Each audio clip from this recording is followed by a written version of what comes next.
আসসালামু আলাইকুম প্রিয় দর্শক, দর্শকের কথা অনুষ্ঠানে আপনাদের সকলকে স্বাগত জানাচ্ছি। একদিন আগে আমি একটা কন্টেন্ট করেছিলাম যে বসুন্ধরা মিডিয়ার সঙ্গে এনসিপি নেতা হাসনাত আবদুল্লাহর যে একটা বিরোধ, সেই বিরোধটাকে ইস্যু করে হাসনাত আবদুল্লাহ বেশ কয়েকটা স্ট্যাটাস দিয়েছিলেন। সেই স্ট্যাটাসগুলোতে উনি বসুন্ধরা মিডিয়ার বিরুদ্ধে ক্ষোভ উদ্গীরণ করেছেন এবং সেই একই সঙ্গে আমাদের দেশের মিডিয়াগুলোর কী অবস্থা সে সংক্রান্ত বেশ কড়া কিছু কথা বলেছেন। হাসনাত আবদুল্লাহর এই যে অনেকে ওনার বাচন ভঙ্গি নিয়েও প্রশ্ন করেন, কিন্তু আমি এই কথাগুলোকে একভাবে আমি মনে করি যে হাসনাত আবদুল্লাহ যে কথাগুলি বলেছেন সেখানে সত্যতা আছে এবং এটা নিয়েই আমি আলোচনাটা করেছিলাম। আবার সেই সঙ্গে এই যে হঠাৎ করে বসুন্ধরার বিরুদ্ধে এত মাস পরে ক্ষিপ্ত হওয়া, এর পেছনের কিছু সন্দেহ নিয়েও আমি প্রশ্ন তুলেছিলাম। তো আমার সেই কন্টেন্টের থাম্বনেল এবং শিরোনাম মিলে যে লেখাগুলি ছিল, আমরা লিখেছিলাম যে বসুন্ধরার বিরুদ্ধে কেন ক্ষেপেছেন হাসনাত আবদুল্লাহ, আর থাম্বনেলে ছিল মিডিয়া কি লাঠিয়াল হিসেবে কাজ করছে, বসুন্ধরার সঙ্গে হাসনাতের বিরোধ কি সাময়িক।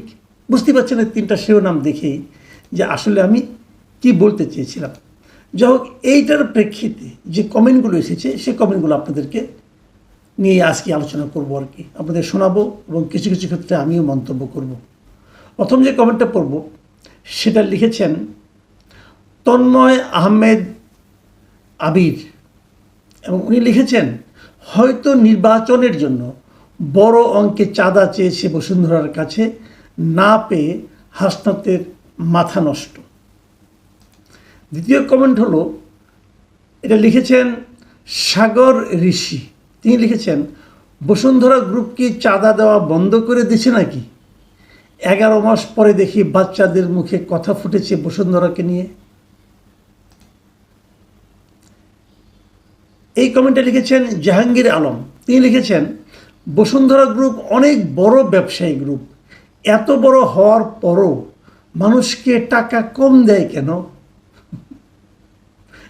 ব্যঙ্গ আছে।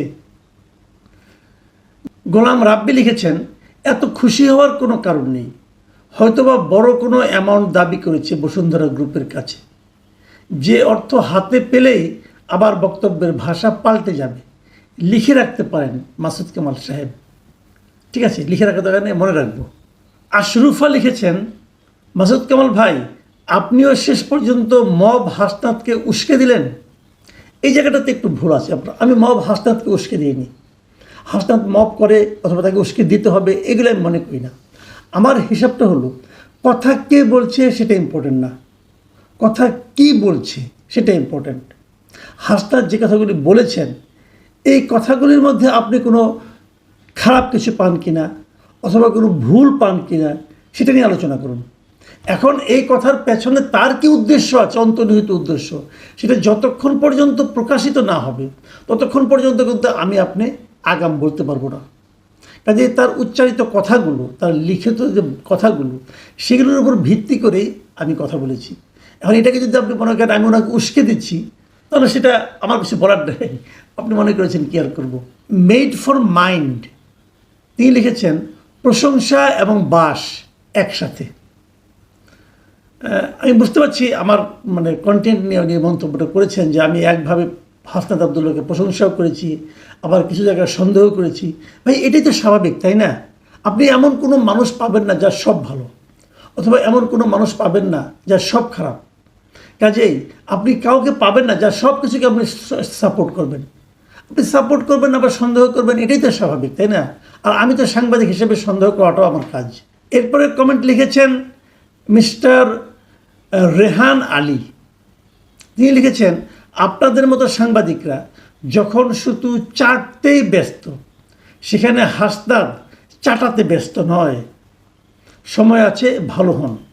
আমি একটা জিনিস বুঝতে পারলাম না, মিস্টার রেহান আলী, আপনি আমার কোন আচরণ দেখে বললেন যে আমি চাটতে ব্যস্ত? চট করে না একজন মানুষ সম্বন্ধে মন্তব্য করতে হয় না, করলে কি হয় আপনি প্রমাণ করুন। যদি প্রমাণ করতে না পারেন তাহলে আপনার সম্পর্কে লোকে অন্যরকম ভাববে না? তো নিজেকে ওই স্তরে নামিয়ে নেবেন কেন? কি দরকার? আপনি যদি আমার কোনো বক্তব্যে কোনো আপত্তি থাকে সেটা নিয়ে আলোচনা করুন, যৌক্তিক আলোচনা হোক, সমস্যা নেই আমার কোনো, সমালোচনা করুন, তাও সমস্যা নাই। কিন্তু এমন ব্লেম কেন দিবেন যে ব্লেমটা আপনি প্রমাণ করতে পারছেন না? আমি আশা করবো আগামীতে আপনি এর প্রমাণ দিবেন যে আমি কীভাবে কী চাটতে ব্যস্ত। মেহেদি আলম লিখেছেন, ব্যবসায়িক ব্যক্তি লস প্রজেক্টে ইনভেস্ট করে না, অঘোষিত সরকার এবং পরবর্তী সরকার বিএনপি। এই মেহেদি আলমের কথাটাকে আমি খুবই গুরুত্ব দিচ্ছি, কথা কিন্তু সত্য।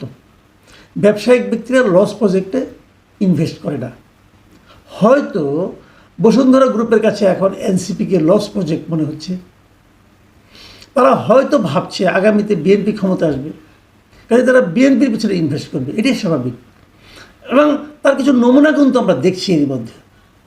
বিএনপির সঙ্গে সম্পৃক্ত, বিএনপির কাছাকাছি থাকেন, বিএনপির দল করেন অথবা বিএনপি লাইনের দল করেন, ওই ধরনের আপনার এই সাংবাদিক ইউনিয়নের সঙ্গে তারা জড়িত, এরকম যারা আছেন, এরকম অনেক ব্যক্তিকে এই সময়ে বসুন্ধরা গ্রুপ কিন্তু তাদের এখানে চাকরি দিয়েছেন।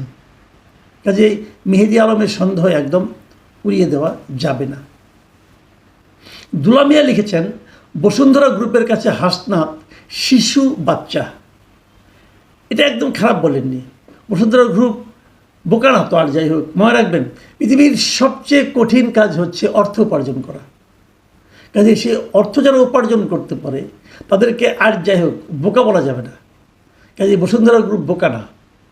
কাজে তার কাছে হাসনাত শিশু কিংবা বাচ্চা কিনা এটা আমি বলতে পারবো না, তবে আপনি যেহেতু বলেছেন আমি এটা পড়ে শোনালাম।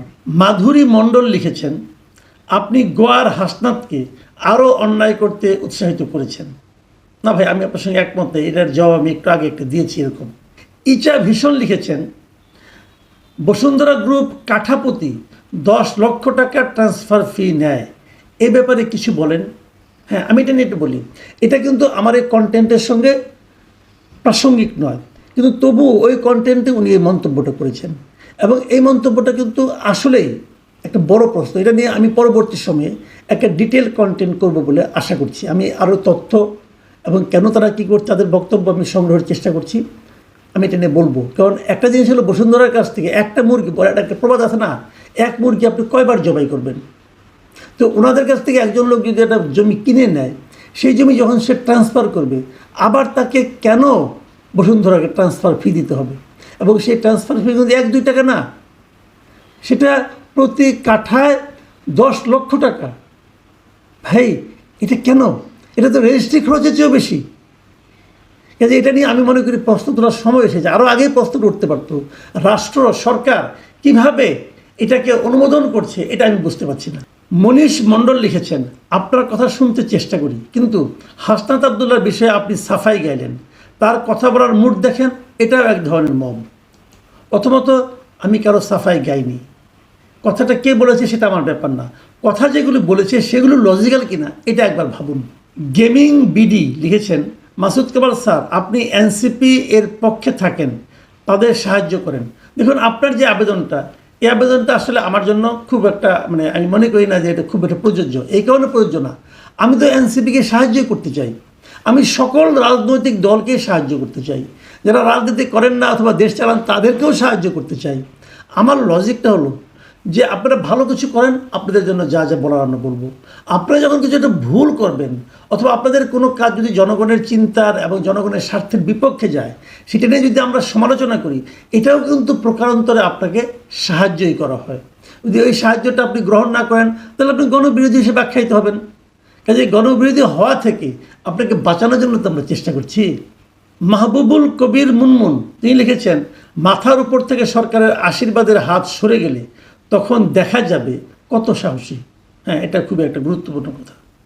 অনেককে আমরা অনেক বড় বড় কথা বলতে শুনি, কিন্তু মাথার উপর সরকারের হাতটা থাকে বলে হয়তো বলতে পারেন। ছাত্রলীগই তো বড় বড় কথা বলতে, এখন বলে না কেন? কারণ মাথার উপর সে হাতটা নাই। শামীম ওপিনিয়ন লিখেছেন, আপনাকে স্যালুট, অনেকদিন পর সত্যের পক্ষে কথা বলেছেন। আপনার ভিডিওর বেশিরভাগ ভিউয়ার আজকের আপনার উপর হতাশ হবে। আমি বিশ্বাস করি আপনার বেশিরভাগ দর্শক আওয়ামী লীগ।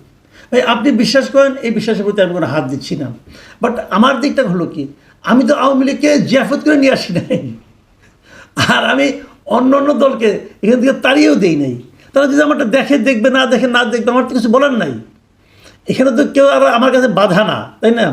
এখন আমার কথা যদি কেউ মনে করে যে তাদের দুর্দিনে তাদের পক্ষে আমি যদি একটা কথা, আমার কথা দু একটা তাদের পক্ষে যাচ্ছে, যেতেই পারে, যেতেই পারে।